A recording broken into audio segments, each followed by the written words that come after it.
Edgar Allan Poe.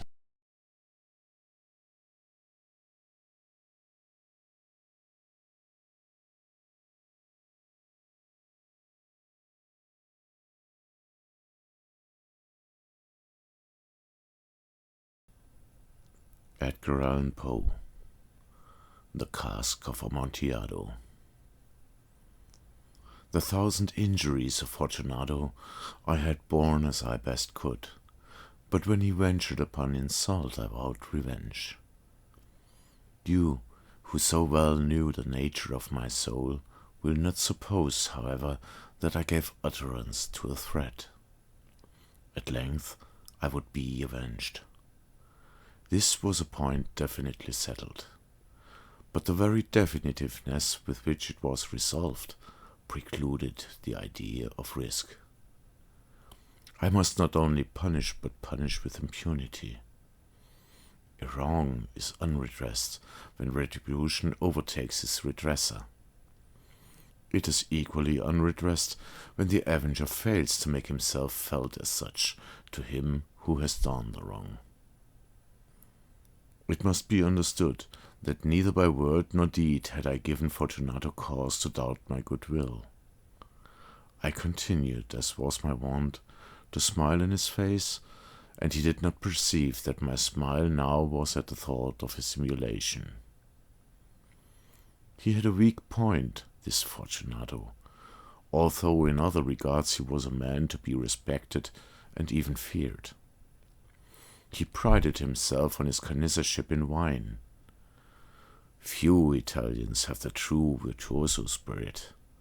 For the most part, their enthusiasm is adopted to suit the time and opportunity to practice imposture upon the British and Austrian millionaires. In painting and gummery, Fortunato, like his countrymen, was a quack, but in the matter of old wines he was sincere. In this respect I did not differ from him materially. I was skilful in the Italian vintages myself, and bought largely whenever I could. It was about dusk one evening during the supreme madness of the carnival season that I encountered my friend. He accosted me with excessive warmth, for he had been drinking much. The man wore motley. He had on a tight-fitting party-striped dress, and his head was surmounted by the conical cap and bells. I was so pleased to see him that I thought I should never have done wringing his hand. I said to him, "My dear Fortunato, you are luckily mad. How remarkably well you are looking today. But I have received a pipe of what passes for Amontillado, and I have my doubts."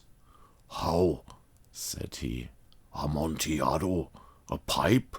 Impossible, and in the middle of the carnival." "I have my doubts," I replied, "and I was silly enough to pay the full Amontillado price without consulting you in the matter. You were not to be found, and I was fearful of losing a bargain." "Amontillado." "I have my doubts." "Amontillado." "And I must satisfy them." "Amontillado." "As you are engaged, I am on my way to Lucrezi. If anyone has a critical turn, it is he. He will tell me—" "Lucrezi cannot tell Amontillado from sherry." "And yet some fools will have it that his taste is a match for your own." "Come, let us go." "Whither?" "To your waltz." "My friend, no. I will not impose upon your good nature. I perceive you have an engagement. Lucrezi—" "I have no engagement. Come." "My friend, no. It is not the engagement, but the severe cold with which I perceive you are afflicted. The walls are insufferably damp. They are encrusted with nitre." "Let us go, nevertheless. The cold is merely nothing. Amontillado, you have been imposed upon. And as for Lucrezi, he cannot distinguish sherry from Amontillado." Thus speaking, Fortunato possessed himself of my arm, and putting on a mask of black silk, and drawing a roquelaire closely about my person, I suffered him to hurry me to my palazzo. There were no attendants at home. They had absconded to make merry in honor of the time. I had told them that I should not return until morning, and had given them explicit orders not to stir from the house. These orders were sufficient, I well knew, to ensure their immediate disappearance, one and all, as soon as my back was turned. I took from their sconces 2 flambeaux, and giving one to Fortunato, bowed him through several suites of rooms to the archway that led into the vaults. I passed down a long and winding staircase, requesting him to be cautious as he followed. We came at length to the foot of the descent, and stood together upon the damp ground of the catacombs of the Montresors. The gait of my friend was unsteady, and the bells upon his cap jingled as he strode. "The pipe," he said. "It is further on," said I. "But observe the white web walk which gleams from these cavern walls." He turned towards me and looked into my eyes with 2 filmy orbs that distilled the rheum of intoxication. "Nitre?" he asked at length. "Nitre," I replied. "How long have you had that cough?"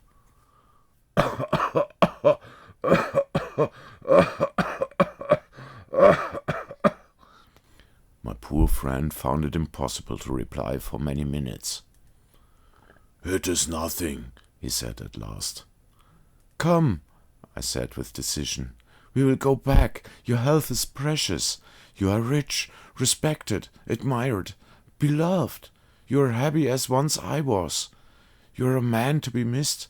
For me it is no matter. We will go back. You will be ill, and I cannot be responsible. Besides, there is Lucrezi." "Enough," he said. "The cough's a mere nothing. It will not kill me. I shall not die for a cough." "True, true," I replied. "And indeed, I had no intention of alarming you unnecessarily, but you should use all proper caution. A draught of this Medoc will defend us from the damps." Here I knocked off the neck of a bottle which I drew from a long row of its fellows that lay upon the mould. "Drink," I said, presenting him the wine. He raised it to his lips with a leer. He paused and nodded to me familiarly, while his bells jingled. "I drink," he said, "to the buried that repose around us." "And I to your long life." He took my arm, and we proceeded. "These walls," he said, "are extensive." "The Montresors," I replied, "were a great and numerous family." "I forget your arms." "A huge human foot d'or in a field azure. The foot crushes a serpent rampant whose fangs are embedded in the heel." "And a motto?" "Nemo me impune lacessit."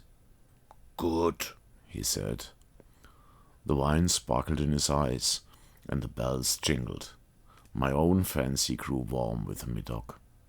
We had passed through long walls of piled skeletons, with casks and puncheons intermingling, into the inmost recesses of the catacombs. I paused again, and this time I made bold to seize Fortunato by an arm above the elbow. "The nitre," I said. "See, it increases. It hangs like moss upon the walls. We are below the river's bed. The drops of moisture trickle among the bones. Come, we will go back ere it is too late. Your cough—" "It is nothing," he said. "Let us go on, but first another draught of the Medoc."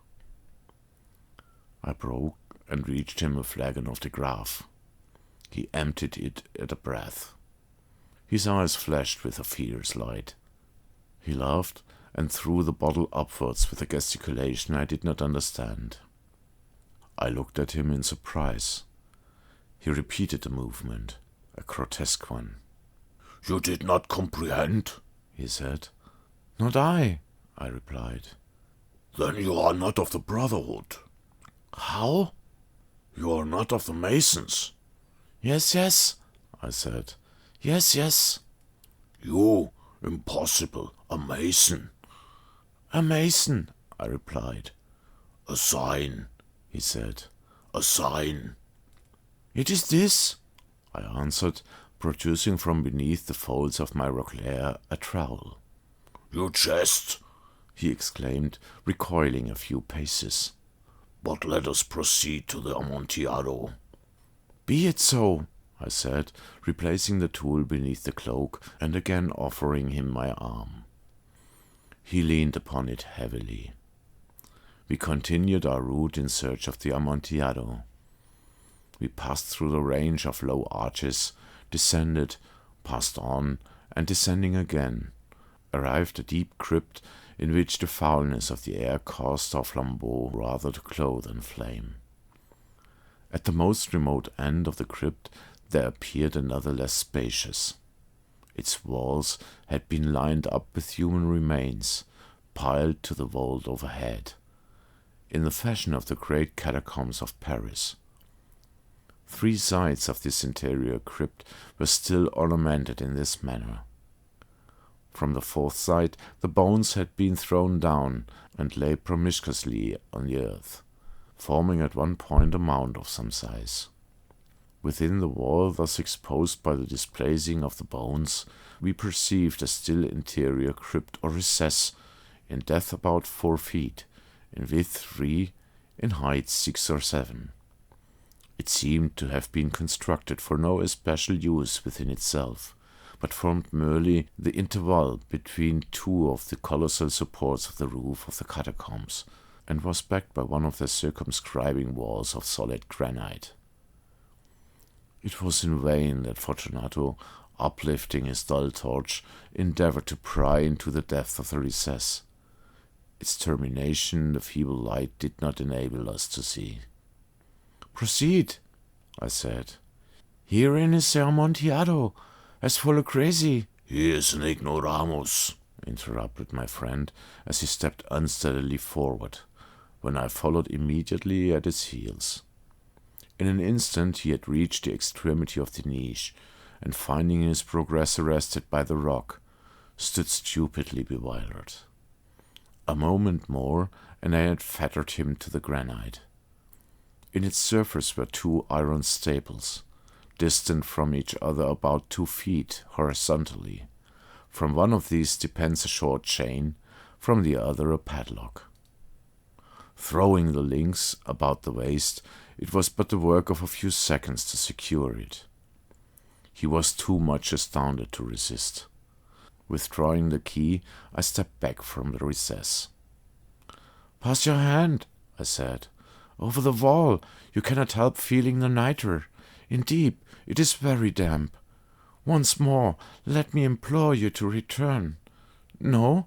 Then I must positively leave you now. But I must first render you all the little attentions in my power." "The Amontillado," ejaculated my friend, not yet recovered from his astonishment. "True," I replied, "the Amontillado." As I said these words, I busied myself among the pile of bones of which I have before spoken. Throwing them aside, I soon uncovered a quantity of building stone and mortar. With these materials, and with the aid of my trowel, I began vigorously to wall up the entrance of the niche. I had scarcely laid the first tire of the masonry when I discovered that the intoxication of Fortunato had in great measure worn off. The earliest indication I had of this was a low mourning cry from the depth of the recess. It was not the cry of a drunken man. There was then a long and obstinate silence. I laid the 2nd tire, and the 3rd, and the 4th, and then I heard the furious vibrations of the chain. The noise lasted for several minutes, during which, that I might hearken to it with more satisfaction, I ceased my labors and sat down upon the bones. When at last the clanking subsided, I resumed the trowel and finished without interruption the 5th, the 6th, and the 7th tire. The wall was now nearly upon a level with my breast. I again paused, and holding the flambeau over the mason work, threw a few feeble rays upon the figure within. A succession of loud and shrill screams, bursting suddenly from the throat of the chained form, seemed to thrust me violently back. For a brief moment I hesitated. I trembled. Unsheathing my rapier, I began to grope with it about the recess, but the thought of an instant reassured me. I placed my hand upon the solid fabric of the catacombs, and felt satisfied. I reapproached the wall. I replied to the yells of him who clamored. I re-echoed. I aided. I surpassed them in volume and in strength. I did this, and the clamor grew still. It was now midnight, and my task was drawing to a close. I had completed the 8th, the 9th, and the 10th tier. I had finished a portion of the last and the 11th. There remained but a single stone to be fitted and plastered in. I struggled with its weight. I placed it partially in its destined position. But now there came from out the niche a low laugh that erected the hairs upon my head. It was succeeded by a sad voice, which I had difficulty in recognizing as that of the noble Fortunato. The voice said, "Ha ha!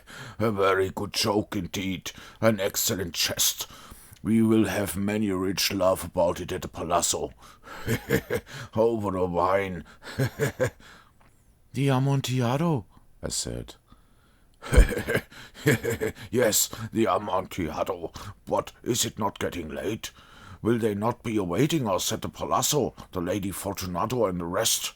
Let us be gone." "Yes," I said, "let us be gone." "For the love of God, Montresor." "Yes," I said, "for the love of God." But to these words I hearkened in vain for a reply. I grew impatient. I called aloud, "Fortunato!" No answer. I called again, "Fortunato!" No answer still. I thrust a torch through the remaining aperture and let it fall within. There came forth in return only a jingling of the bells. My heart grew sick. It was the dampness of the catacombs that made it so. I hastened to make an end of my labor. I forced the last stone into its position. I plastered it up. Against the new masonry, I re-erected the old rampart of bones. For the half of a century, no mortal has disturbed them. In pace requiescat.